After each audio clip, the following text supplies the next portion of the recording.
So if you have a circle and it's spinning that way, let's say, then this two-dimensional circle will be spinning around a point, and this would be a vertice of a point. The circle is spinning around this vertice. Then if you can extend this point and make it a line, then you have two vertices. And if you extend this circle to follow this line, you'll get a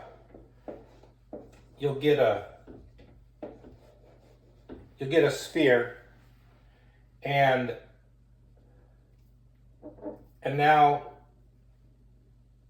the sphere is spinning around this line. So this three-dimensional sphere is spinning around a line, and it has two vertices, one here and one here, one at the bottom, one at the top. Then if you extend this line into the fourth dimension, then you'll have a hypersphere,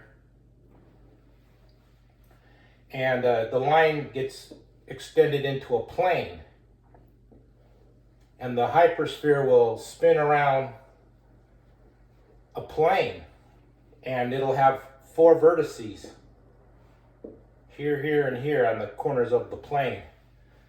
And this is a four-dimensional object, and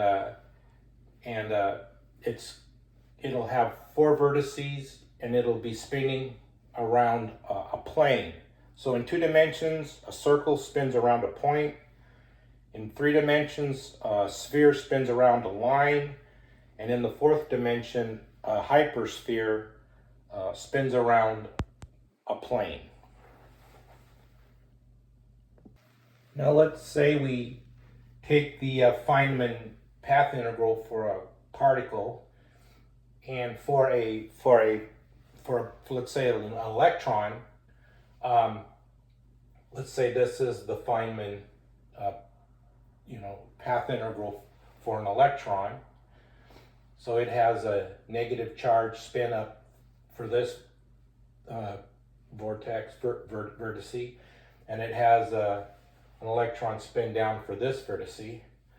And then let's say there's also a path integral for a positron, where it's the same thing, except we have the vertice for a positron spin up on this, and over here we have the positron spin down at this vertice. So you have this path integral for antimatter and this path integral for matter. And the thing they share in common is this point in the center here, which would be a photon.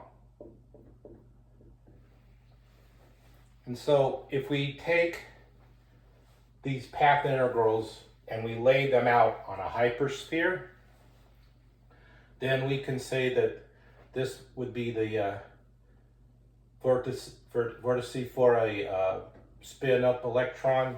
This would be the vertice for a spin-up positron. This would be the vertice for a spin-down positron, and this would be the vertice for a spin-down electron. So this vertice is here, this vertice is here, this vertice is here, and this vertice is here, and then these lines that connect them are right here. So this line is this line, and this line is this line. And then the photons are right here. So if a particle is traveling as a photon through space-time, we would most likely find it here. The highest probability for a photon travel path would be found at somewhere near this point. Then, as the photon can convert back into a particle, you can either convert back, let's say, to antimatter or matter.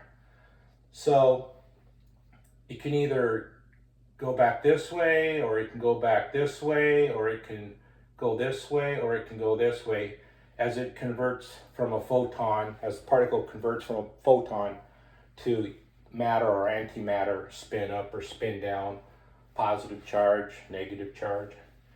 So if we draw a line like that, so there's a 50% chance that it will convert to this one. Actually, 25% chance that it'll convert to this one, 25% to this one, 25 to this one, and 25 to this one. So it has a even 25% chance of becoming either matter or antimatter, spin up, spin down, positive or negative charge, if it started off as a photon. So in other words, it has a 50% chance to convert to matter, and it also has a 50% chance to convert to antimatter. But when a particle's moving, let's say in the x direction, and through time, let's do it this way, time, and well, let's say ct, and x direction.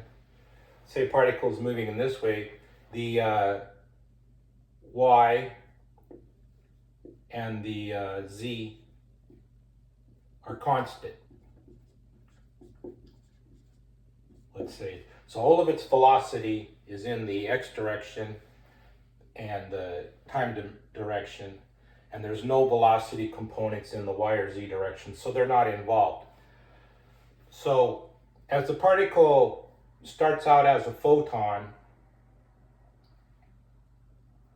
it can either go this way or this way, but the y and the z direction remain unaffected. There's no velocity, it's not moving left or right, it's just moving in the x direction. It's not moving up or down or left or right, it's just moving in or out of space, into the time dimension or into the spatial dimension. And so that means that these two y and z components are not affected. So if the particle converts to antimatter, the y and z components remain unaffected. So if you take 25, or if you take 50% chance of it converting to a antimatter, you'll still be able to observe it, because we can't see into the dimension of time, but we can see into the y and z dimension. So if it converts to antimatter, it can either be traveling in the dimension of time. In this example, it converts to time, but it could also been traveling in the y, and in which case the x would remain constant, or it could have been traveling in z direction, in which case the y and z dimension would be constant.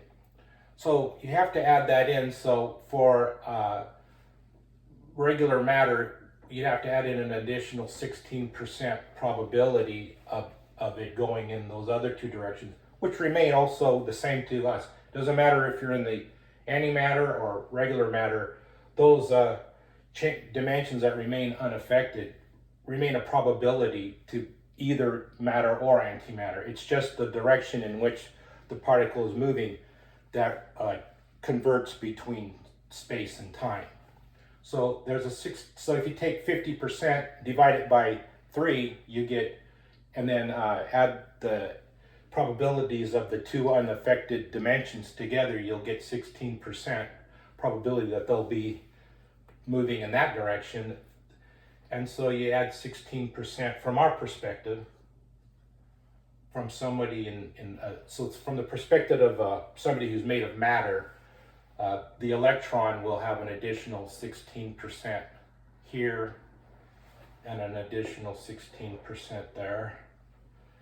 And so when you add all this up, you'll have a total of 83.33%